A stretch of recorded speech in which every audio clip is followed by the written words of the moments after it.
तो दोस्तों, कनाडा की अकड़ भारत ने अब निकालनी शुरू कर दी है।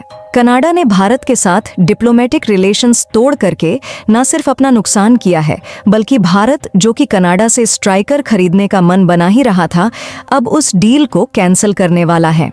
इसके साथ ही 600 से भी ज्यादा वो कनाडा की कंपनीज जो कि भारत के अंदर अलग अलग बिजनेस ऑपरेट करती हैं, उनको कनाडा ने बहुत बुरी हालत में फंसा दिया है। आज दुनिया का कोई भी देश भारत के साथ ट्रेड रिलेशन खराब नहीं करना चाहता, क्योंकि सबको पता है कि भारत अपने आप में दुनिया की सबसे बड़ी मार्केट है, जो किसी भी देश के एक्सपोर्ट को घुटनों पर ला सकता है। इसीलिए अब तक जो अमेरिका और ब्रिटेन कनाडा के साथ खड़े नजर आ रहे थे, वह भी अब अपने हाथ पीछे खींच रहे हैं, क्योंकि उनको पता है कि अगर भारत ने उनके साथ ट्रेड रिलेशन तोड़ा तो इन देशों की हालत खराब हो जाएगी। कनाडा ने न सिर्फ अपने द्विपक्षीय व्यापार को फंसाया है, बल्कि उसने भारत और कनाडा के बीच होने वाली डिफेंस डील पर भी भारत को सोचने के लिए मजबूर कर दिया कि क्या कनाडा से भारतीय सेना के लिए बकहतर बंद गाड़ी खरीदी जाए या नहीं। क्या है पूरा मामला जानेंगे इस वीडियो में, लेकिन आगे बढ़ने से पहले वीडियो को लाइक करके चैनल को सब्सक्राइब जरूर कर लें, क्योंकि यह आपके लिए सिर्फ 1 सेकंड का काम है, लेकिन इससे हमारी काफ़ी मदद हो जाती है। दरअसल भारत एक्शन मोड में आ गया है और इसी बीच वह खबर भी चर्चा में आने लगी, जिसकी वजह से दोनों देशों के रिलेशन काफ़ी ज़्यादा खराब हुए थे। अब एक एक करके कनाडा का झूठ खुलकर सामने आ रहा है। कनाडा के प्रधानमंत्री जस्टिन ट्रूडो बुरी तरह फंस गए हैं। आने वाले चुनाव के लिए कनाडा के प्रधानमंत्री जस्टिन ट्रूडो जीत के लिए सारी हद को पार करते हुए भारत पर एक से बढ़कर एक आरोप लगा रहे थे। लेकिन जस्टिन ट्रूडो से जितनी बार भारत ने सबूत मांगा, उतनी बार जस्टिन ट्रूडो ने चुप्पी साध कर रखी। अब जब लगातार प्रेशर बना और कनाडा से पूछा गया कि आपके पास सबूत है या नहीं, तो आखिरकार जस्टिन ट्रूडो के मुंह से सच निकल गया। खालिस्तानी आतंकी हरदीप सिंह की हत्या के मामले पर भारत सरकार के एजेंट पर कनाडा ने खुलकर आरोप लगाए। कनाडा के प्रधानमंत्री जस्टिन ट्रूडो ने संसद से भारत पर गंभीर आरोप लगाते हुए कहा था कि भारत सरकार के एजेंट इस हत्या में शामिल हैं। भारत 1 साल से सबूत मांग रहा था, लेकिन कनाडा के प्रधानमंत्री चुप्पी साध कर बैठे थे और अब कह रहे हैं कि उनके पास इंटेलिजेंस के आधार पर जानकारी है, लेकिन उनके पास इसका कोई सबूत नहीं है। यानी बिना सबूत किसी भी देश के साथ साझेदारी को ताक पर रखकर राजनयिक संबंधों को बर्बाद करके ट्रूडो ने ऐसा बयान दिया जो उनके निजी फायदे के लिए सबसे कामयाब सत्य बन सकता था।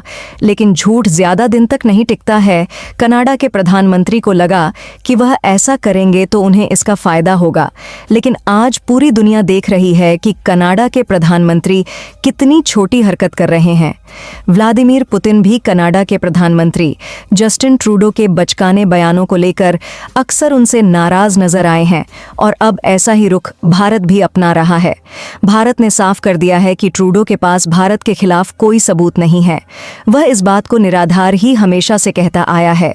इसे लेकर जस्टिन ट्रूडो ने कहा कि कनाडा ने भारत से सहयोग करने के लिए कहा। भारत का अनुरोध सबूत मांगना था। हमने भारतीय सुरक्षा एजेंसियों के आगे जांच करने में और हमारे साथ सहयोग करने को कहा, क्योंकि उस समय हमारे पास केवल खुफिया जानकारी थी, न कि कोई ठोस सबूत। यानी बिना सबूत उन्होंने कनाडा की संसद से इतना बड़ा बयान बिना भारत को भरोसे में लिए दे दिया, और उस पर भी उनको यह उम्मीद है कि भारत को बदनाम करने के बाद भारत उनका सहयोग करेगा। आज भी भारत सबूत मांग रहा है और कनाडा के पास आज भी सबूत नहीं है, और आज पूरी दुनिया के सामने ट्रूडो एक्सपोज हो चुके हैं। बड़ी बात यह है कि कनाडा के प्रधानमंत्री जस्टिन ट्रूडो इस बचकानी हरकत का समर्थन अमेरिका और ब्रिटेन भी कर रहे थे, लेकिन भारत ने इनकी भी अकड़ अब निकाल दी है और अब अमेरिका और ब्रिटेन जस्टिन ट्रूडो से बचते नजर आ रहे हैं। कनाडा के इस घटिया हरकतों को देखते हुए अब भारत सरकार एक अहम फैसला लेने जा रही है। पिछले साल नवंबर में भारत और अमेरिका के बीच हुई 2+2 वार्ता के दौरान अमेरिका ने स्ट्राइकर के सह उत्पादन पर जोर दिया था।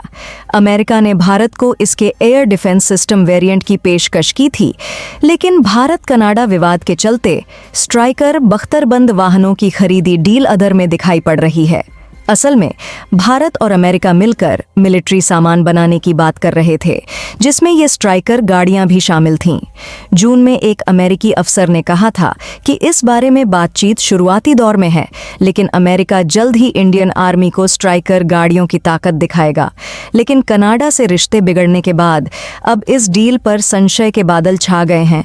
सूत्रों का कहना है कि अब इस मामले में आगे कोई बात नहीं हुई है और न ही गाड़ियां खरीदने को लेकर कोई फैसला लिया गया है। पिछले 1 साल से कनाडा की इन गाड़ियों को भारत को बेचने की पुरजोर कोशिशें हो रही थीं। इस प्रोजेक्ट को आत्मनिर्भर भारत पहल का हिस्सा बताया जा रहा था। शुरुआती प्लान के मुताबिक पहले तो कनाडा से सीधे कुछ गाड़ियां खरीदी जातीं और फिर बाद में कनाडा की कंपनी GDLSC के साथ मिलकर भारत में ही इनका निर्माण किया जाता। लेकिन भारत की अपनी रक्षा कंपनियों को यह बात रास नहीं आ रही थी। उनका कहना था कि उन्होंने इसी तरह की गाड़ियां बनाने में अपनी पूंजी और मेहनत लगाई है और अब विदेशी कंपनी को मौका देना सही नहीं होगा। भारतीय कंपनियों ने सरकार से अपनी बात रखी है।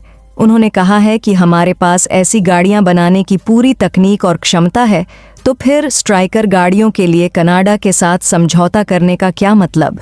भारत में बनी बेहतरीन आर्मर्ड गाड़ी व्हील्ड आर्मर्ड प्लेटफॉर्म वैप है, जिसे रक्षा अनुसंधान और विकास संगठन DRDO और टाटा एडवांस्ड सिस्टम्स लिमिटेड ने मिलकर बनाया है। कुछ वैप गाड़ियां पहले ही सेना लद्दाख में इस्तेमाल कर रही है। इतना ही नहीं, मोरक्को ने भी भारत से ये गाड़ियां खरीदने का फैसला किया है। इसके लिए मोरक्को के कैसाब्लांका शहर में एक नया कारखाना भी लगाया जा रहा है, ताकि अफ्रीकी देशों की मांग को पूरा किया जा सके। वहाप भारत की मेक इन इंडिया क्षमता का एक बेहतरीन उदाहरण है। 8 पहियों वाली यह गाड़ी हर तरह के मौसम और रास्ते पर चल सकती है, चाहे वो रेगिस्तान हो, ऊंचे पहाड़ हों या दलदली इलाका। इसके अलावा रिपोर्ट की माने तो करीब 600 कनाडाई कंपनियां भारत में अपने बिजनेस कर रही हैं और अगर आयात निर्यात की बात करें तो दोनों देशों के बीच बड़ा कारोबार होता है। वित्त वर्ष 2022 से 23 में इंडिया कनाडा के बीच द्विपक्षीय व्यापारिक व्यापार 8.3 अरब डॉलर था, जो FY 2023 से 24 में बढ़कर 8.4 अरब डॉलर करीब 7,06,11,190 रुपये हो गया। हालांकि इस दौरान कनाडा से भारत का आयात बढ़कर 4.6 अरब डॉलर हो गया है, जबकि निर्यात में मामूली गिरावट दर्ज की गई है और ये 3.8 अरब डॉलर रह गया है।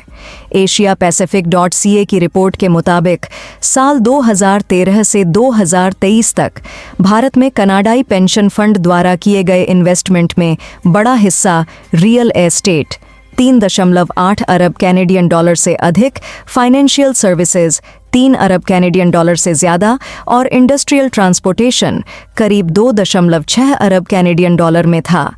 इंफ्रास्ट्रक्चर और रिन्यूएबल एनर्जी सेक्टर में भी बड़ी निवेश किया गया है। अगर भारत और कनाडा के रिश्ते इसी तरह बिगड़ते रहे और ट्रूडो अपनी इस हरकतों को बंद नहीं करता है, तो उसको बड़ा खामियाजा भुगतना पड़ेगा। कुल मिलाकर कनाडा से रिश्ते खराब होने के बाद अब यह देखना दिलचस्प होगा कि भारत सरकार स्ट्राइकर गाड़ियों के मामले में क्या फैसला लेती है।